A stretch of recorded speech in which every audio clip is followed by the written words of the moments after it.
So, good morning, 7:52. Sunshine coming up as the sun is up. Well, we've been talking about this report about the PBA having problems with two of their schools where the security equipment is not working and so forth. Jamie Satterfield from the Knox News Sentinel's in the studio with us. Knox County Mayor Tim Burchett on the line with us right now. We've got the Knox County School Superintendent Jim McIntyre. Dr. McIntyre, I'm glad you could join us this morning. Oh, good morning. I heard y'all were talking about it, so I thought I'd call in and say, hey. Well, we're glad you're here. Well, I'm going to turn you over to Jamie here and let her ask some questions, okay? Go ahead, Jamie. Well, first of all, before Jamie gets into it, first of all, I want to say a couple things. One is that Ms. Satterfield contacted us last night. Unfortunately, I had a conflict. We had a pretty significant community meeting at Vine Middle School last night, so I was there from. I did not contact you last night. I contacted your office at 11:30 in the morning, and the reason I know that is because I had a speaking engagement at noon. Okay. Well, again, we were when I was made known there were questions. It was yesterday in the afternoon, and we had a teacher meeting at 4 o'clock, and we had a community meeting at Vine Middle School. So, in any event, I'd love to talk a little bit about what we're talking about this morning.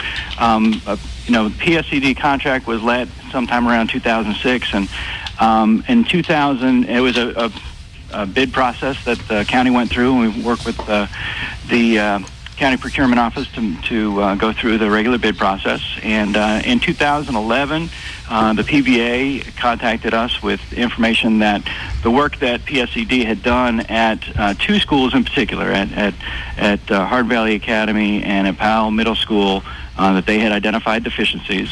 And I can't talk too much about that because there is pending litigation, but they identified some pretty significant deficiencies in the work there, and they wanted to let us know that since PSCD was the contractor that we were using for our electronic security systems. And at that time, that obviously was something that was significant and important and disturbing to us. So we went through, and I asked our Bob Thomas, who's the other Bob Thomas, who's our assistant superintendent, to go through and work with our maintenance folks and to do a review of the services and the equipment that were in our schools from PSCD as a contractor. We went through that review. We didn't find any major issues. We were comfortable with that the equipment that we had was working, that it was doing what it was supposed to do, and that we had been provided the appropriate services.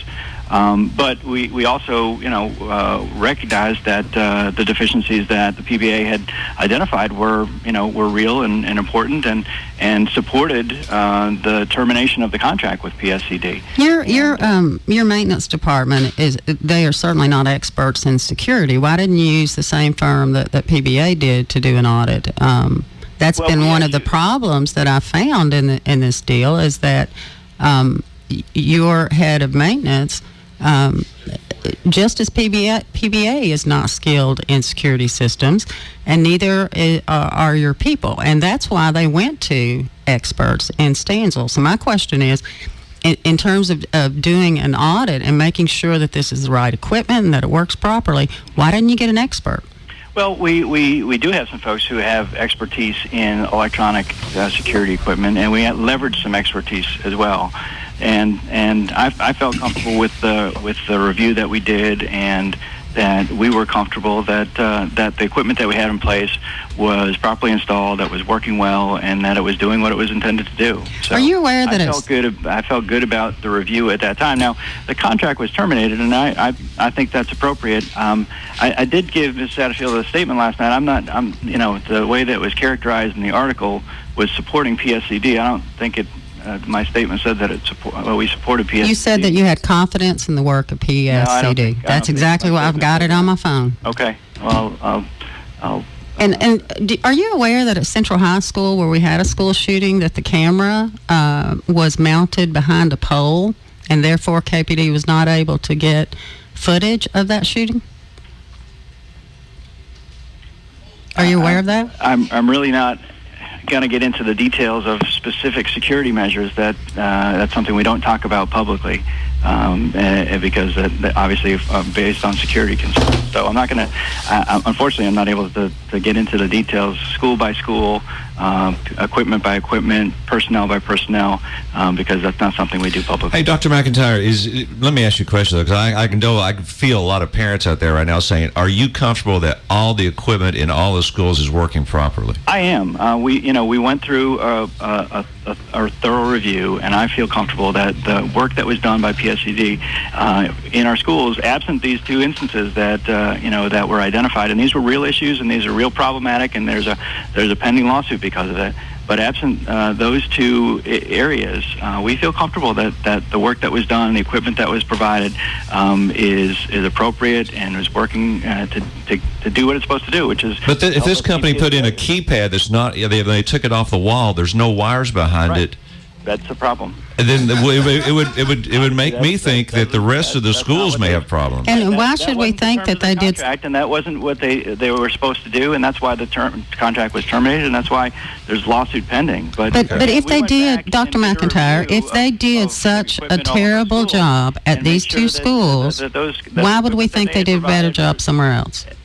I'm sorry, we went through and did a thorough review of the work that they had done in all of our schools, and looked at the equipment that had been installed, looked at the systems that were in place, and we felt comfortable that the work that had been done outside of Powell Middle School and outside of Hardin Valley Academy was solid work, and that it was doing what it was supposed to be doing. Would you be comfortable with an outside company looking at all the schools?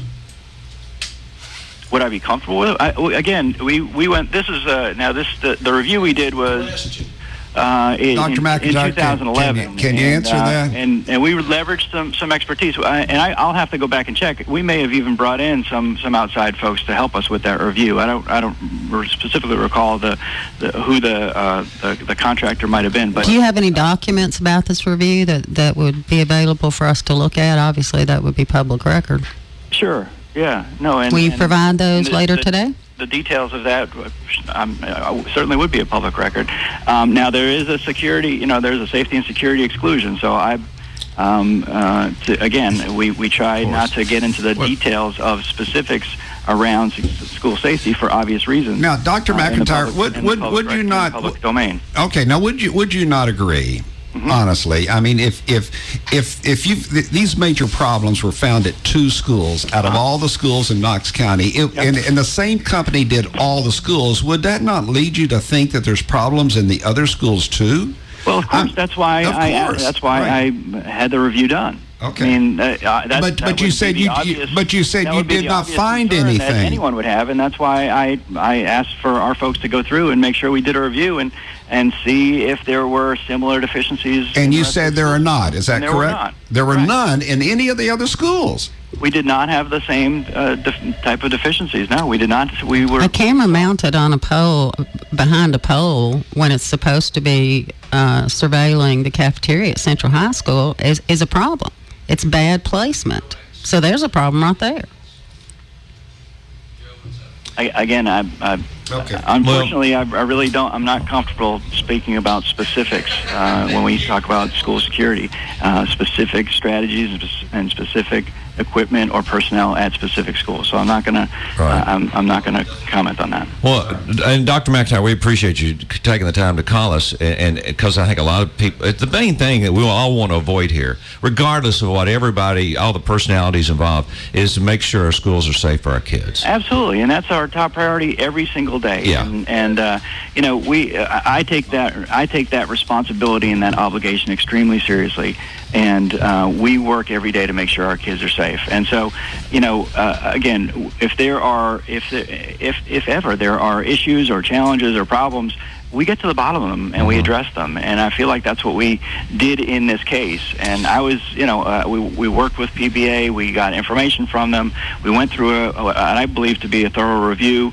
And I feel comfortable that the equipment that we have in our schools and the services that were provided are doing what they're supposed to do. Dr. McIntyre, will you do us a favor? The safety summit that was in Franklin, superintendents were invited. We were told we could bring one or two key law enforcement personnel. If I'd been able to, I certainly would have invited the mayor, and I think he knows that. We would have been glad to have him there. But it was a space limited situation, and when we were asked by the Tennessee Department of Education to bring just one or two key law enforcement personnel, and that's what we did. If it were broader, we certainly would have brought some school board members, maybe some county commissioners, would have invited the mayor and others, but that was it was a fairly narrow, narrowly tailored safety summit, and so we were only able to. Well, that's fine, but people were trying to say that he did not go because of a lack on his part. Oh no, I don't know. The mayor, the mayor cares deeply about education, and obviously cares deeply about the safety of our kids.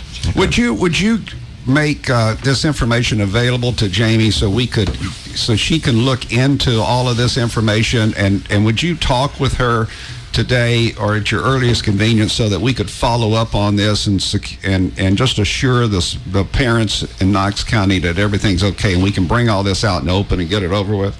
Yeah, I mean, I think, I've tried to be fairly accessible. Again, yesterday afternoon I had a teacher meeting and then a Vine community meeting, so, I wasn't able to talk with her last night, but, and I won't talk with her about the pending litigation, and I won't be in a position to provide information about specific strategies. Will you be able to answer what you did when you found out that Dr. McIntyre? More with you today about it. Hey, Dr. McIntyre, let Jamie talk. Everybody's getting their chance. Can you address what you did when you found out that Steve Griffin's son-in-law worked for this company during the contract period?